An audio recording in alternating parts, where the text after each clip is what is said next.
Un esposo llegó a su casa después de un día largo y terrible. Todo salía mal. Le dijo a su esposa: "No he tenido sino malas noticias en la oficina. Si hay algo que no quiero es oír más malas noticias". Su esposa respondió: "En ese caso, te alegrará saber que 3 de nuestros 4 hijos no se rompieron el brazo hoy". ¿Saben? Es un arte aprender a dar malas noticias. Pero dar buenas noticias es muy divertido. Permite que te pregunte, ¿por qué es tan difícil compartir la fe? Esta es la mejor noticia de todos los tiempos. Jesucristo le ofrece a cada persona que cree una oportunidad de vivir una vida abundante ahora mismo y vivir para siempre con Él en el nuevo reino que vendrá. ¿Por qué es tan difícil dar este mensaje a las personas que lo necesitan? Apuesto a que muchos han pensado o se han hecho la pregunta clave de hoy muchas veces: ¿cómo comparto mi fe con quienes no conocen a Dios?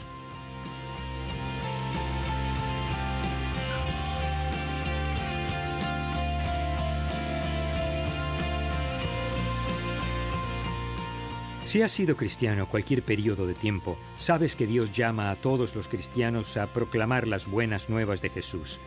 No tienes que ser un erudito de la Biblia para saberlo, pero ¿te has preguntado alguna vez por qué Dios quiere que compartamos la fe? Espero que la idea clave de hoy ayude. Proclamo mi fe ante otros para cumplir los propósitos de Dios. ¿Cuál es su propósito? ¿Cuál es su voluntad? Aquí está lo que la Biblia dice al respecto en 2 de Pedro capítulo 3, versículo 9. El Señor no tarda en cumplir su promesa, según entienden algunos la tardanza. Más bien, Él tiene paciencia con ustedes, porque no quiere que nadie perezca, sino que todos se arrepientan. Pablo comisiona a cada creyente en Jesús con este llamado: todo el que invoque el nombre del Señor será salvo. Ahora bien, ¿cómo invocarán a aquel en quien no han creído? ¿Y cómo creerán en aquel de quien no han oído?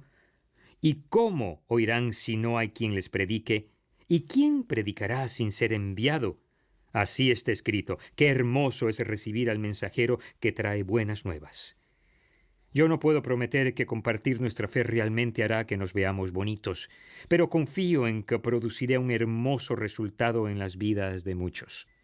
Cuando Pablo escribió el libro de Efesios, estaba arrestado en su casa. Como verás, él no solo nos dio el mandato de compartir las buenas nuevas, sino también buscó cada oportunidad de hacer lo mismo con las personas en su propia vida. Los oficiales romanos y líderes judíos querían acabar con el circuito de Pablo para la proclamación del Evangelio. Así fue como terminó bajo arresto. Ellos finalmente lo agarraron y ahora se encontraba en Roma encadenado a un gran soldado romano y relacionándose con todo tipo de personas que no creían en Jesús. Pero en lugar de sentirse apartado, Pablo lo consideró una cita divina para compartir su fe con un grupo de personas único al que no tuviera la oportunidad de hablarle. La petición de Pablo a los creyentes efesios conforma el versículo clave de hoy. Oren también por mí para que, cuando hable, Dios me dé las palabras para dar a conocer con valor el misterio del Evangelio, por el cual soy embajador en cadenas. Oren para que lo proclame valerosamente como debo hacerlo.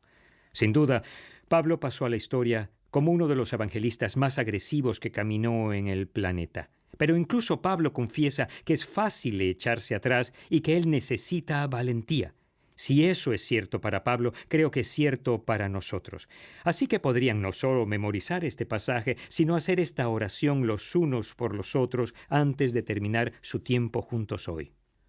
Una de las historias más cautivadoras de un hombre que comparte su fe con otros está en Hechos capítulo 8. No solo es cautivadora, sino muy útil para responder la pregunta clave.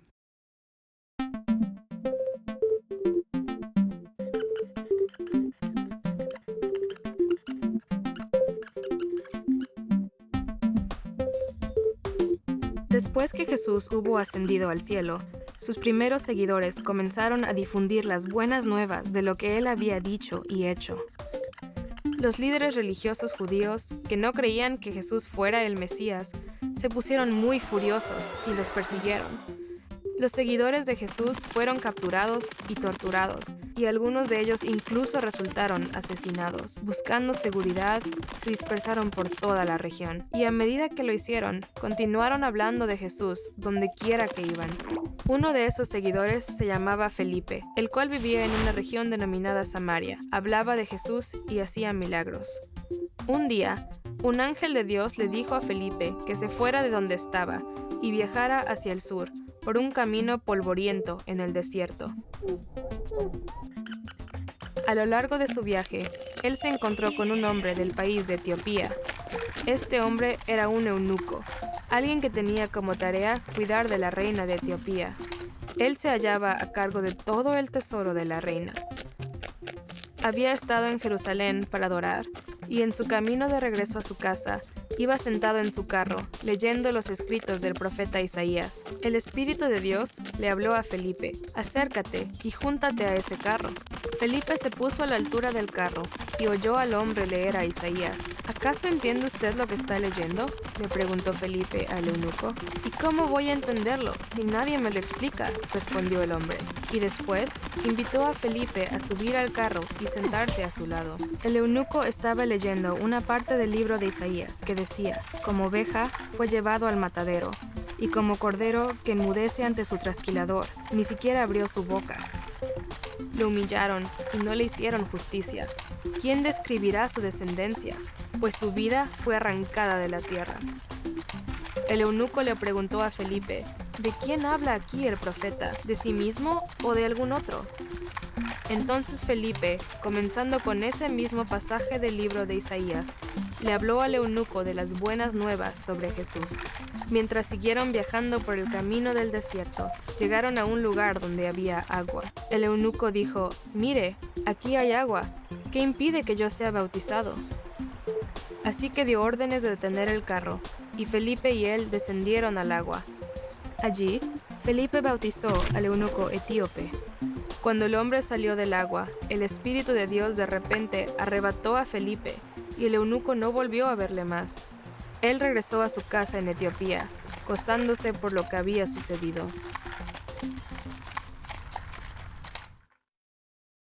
Leamos una parte de Hechos capítulo 8. Comencemos en el versículo 26. Un ángel del Señor le dijo a Felipe: «Ponte en marcha hacia el sur por el camino del desierto que baja de Jerusalén a Gaza». Felipe emprendió el viaje y resulta que se encontró con un etíope eunuco, alto funcionario encargado de todo el tesoro de la Candance, reina de los etíopes. Primero notemos la cita divina. Dios organizó esa reunión. Felipe era un seguidor de Jesús, uno de los 7 hombres escogidos con Esteban para servir a las viudas en Jerusalén. Dios le indica que se dirija al camino del desierto que está entre Jerusalén y Gaza. Allí se encuentra con un hombre etíope en un carruaje. Ese hombre trabajaba para la reina madre de Etiopía, o sea, era muy influyente. También era o un converso al judaísmo o un gentil temeroso de Dios que reverenciaba y seguía el Antiguo Testamento. Sigamos leyendo. Este había ido a Jerusalén para adorar, y en el viaje de regreso a su país iba sentado en su carro leyendo el libro del profeta Isaías. El Espíritu le dijo a Felipe: «Acércate y júntate a ese carro». Felipe se acercó deprisa al carro y al oír que el hombre leía al profeta Isaías le preguntó: «¿Acaso entiende usted lo que está leyendo?».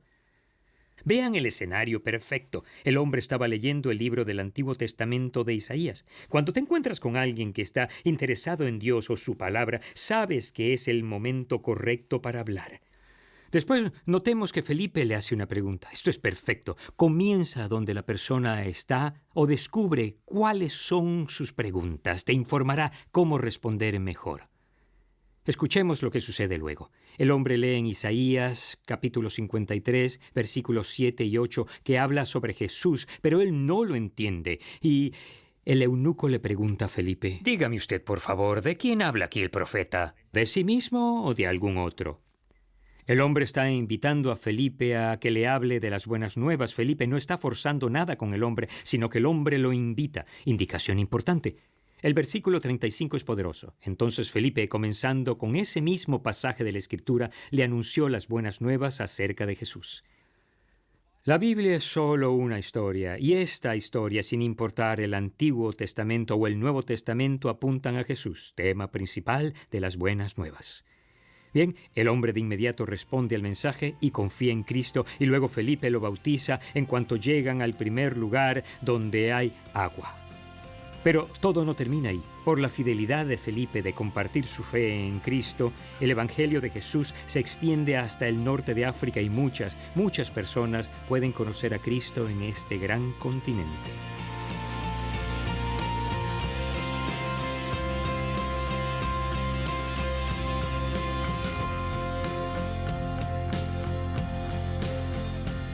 Dios nos llama a ti y a mí a ser hoy como Felipe. Nos llama a reconocer oportunidades de compartir las buenas nuevas en nuestras vidas diarias. Déjame repetir lo que aprendimos en la historia aplicable a nosotros. Primero, busca citas divinas. Dios está organizando encuentros oportunos para nosotros. Busca su participación. Solo di que sí y ve al camino del desierto de inmediato. Segundo, comienza con una pregunta y espera la invitación. No te sientas presionado a abrir la Biblia y dar un sermón. Dios ha organizado esa reunión y estará obrando. Primero la historia de esa persona. Si el momento es correcto, escucha y recibirás la invitación a hablar. Tercero, comparte tu historia. La mejor manera de compartir el Evangelio es relatando tu historia. Dentro de tu historia hay un pasaje de la Escritura que abrió tus ojos. No tienes que ser erudito, tan solo un creyente con un testimonio. Y por último, recuerda que la aceptación de las buenas nuevas no es tu responsabilidad. Nuestra tarea es ser fieles a compartir la fe. Queda entre Dios y esa persona aceptarla. En el año 2005 acepté una invitación para ir a Chicago y unirme al equipo de enseñanza de una iglesia grande e influyente. Además de enseñar, mi tarea principal era alentar a la congregación a participar más en la vida física de sus vecinos, lo cual ha sido una pasión de nuestra familia. Fue una decisión difícil dejar Texas y la única iglesia en la que fui pastor, pero sentimos que era un movimiento para influenciar al reino. Enseguida comenzamos a conocer a los vecinos. Meses después de nuestra llegada, una nueva familia se mudó muy cerca de casa. Eran 10 años más jóvenes que nosotros y tenían 2 niñas adorables. Comenzamos a pasar tiempo como familias, a cenar y jugar al golf. Para el cumpleaños de su hija mayor, saqué mi banjo y toqué Cumpleaños Feliz, lo cual es novedoso en Chicago. Desde ese momento hasta la actualidad me llaman el hombre del banjo. Desarrollamos una relación maravillosa y satisfactoria con nuestros vecinos. Un día, 2 años después de llegar a Chicago, el hombre vino y tocó a mi puerta. Experimentaba una grave crisis en su vida que amenazaba con destruir su familia. Pedía mi ayuda. Sentí que era el momento de hablarles de Cristo y su poder para salvarnos y capacitarnos para vivir una vida abundante. Le pedí que leyera el Evangelio de Juan, ligeramente más fácil de entender que Isaías. Al final del día, me llamó a preguntarme cuántas veces debía leerlo. Yo pensé una vez, él lo había leído 3 veces.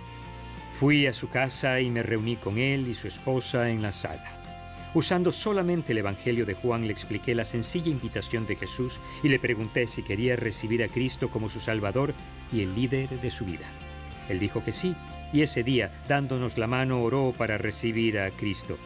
Más adelante ese mismo mes tuve el privilegio de bautizar a la pareja. Un año después, nuestro tiempo en Chicago llegó a su fin y nos encontramos de nuevo en Texas. Pasamos mucho tiempo pensando en el motivo por el que habíamos ido a Chicago. Aunque tuvimos encuentros fructíferos en la iglesia, el trabajo que hice allí no pareció ser exitoso. Un día Dios susurró la respuesta. Randy, tu viaje de 3 años a Chicago tuvo muy poco que ver con el trabajo oficial de la iglesia. Tuvo todo que ver con ese vecino y su familia. Yo lo amo tanto que trasladé a tu familia hasta el norte sabiendo que serían vecinos buenos y fieles. Cuando él aceptó a Cristo, quedaron libres para regresar. Fui como Felipe, enviado a un camino en el desierto para reunirme con un hombre allí que estaba preparado para recibir el regalo de la vida abundante en Cristo. Acabo de enterarme de que será la graduación de la secundaria de su hija mayor. Las 2 muchachas están siguiendo a Dios gracias a una mamá y un papá que las guiaron hasta Él. Ese breve encuentro, esa cita divina, cuenta con la promesa de influenciar el árbol genealógico de esa familia por generaciones.